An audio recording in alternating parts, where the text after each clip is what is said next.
Black is the exchange up. Alekhine showed that after rook d7, knight e3, if knight f6, then rook d8, cutting out the king, g5, a5, takes, b4, g6, b3, and black is winning. So on knight e3 we have a5, takes, b4, g5, king c5, knight c2, b3, knight a3, b2, g6, king b4, knight b1, rook d1, g7, and rook g1. Black wins.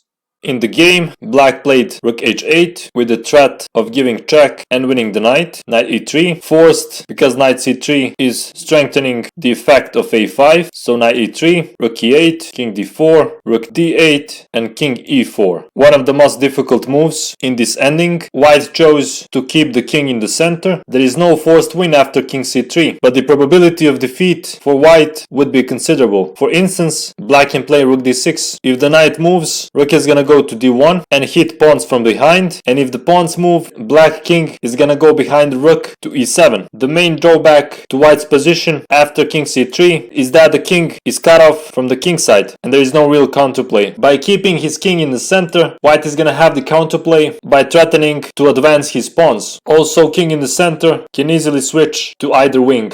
After a5, takes, b4, and now a6, white has to distract black pieces. If g5, b3, knight c4, king c5, knight b2, rook d2, knight d3 check, king c4, knight e5 check, and king c3, and white is lost.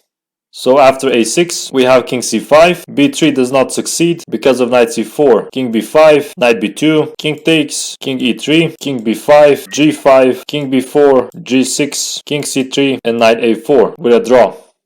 After king c5, a7, b3, and now knight d1. The pawn on a7 makes this move possible. Rook a8, g5, rook takes, g6, rook d7, knight b2, rook d2, and now king f3. White's centralized king saves him. Of course, if takes, g7 wins, so he has to go back, rook d8, king e4, and now king d6. Now white is gonna go after the black pawn, sacrificing his own pawns, king d4, rook c8, g7, king e6, g8 queen, takes, king c4, and now rook g3. After rook b8, black again loses his pawn, king c3, king f5, knight d3, rook b6. King b2 is bad because of king e4. On a knight c5, king d4, and if takes, king c4. But according to a book, white can draw after knight b2, king f4, knight a4, rook b8, and knight b2. Author is saying that as soon as black king reaches e1, white is gonna play knight a4, king d1, king b2, knight c5, winning a pawn. But actually, author made a mistake. White is losing in this position. Let's see the sample line. King e3, knight a4, king e2, knight b2, king e1, knight a4, king d1. And author said that it's a draw after king b2, king d2, and knight c5. But actually, after rook b5 takes and king d3, white is gonna lose this endgame. For example, if king a2, king c3, knight c1, king c2, with a double threat of checkmating and winning the knight.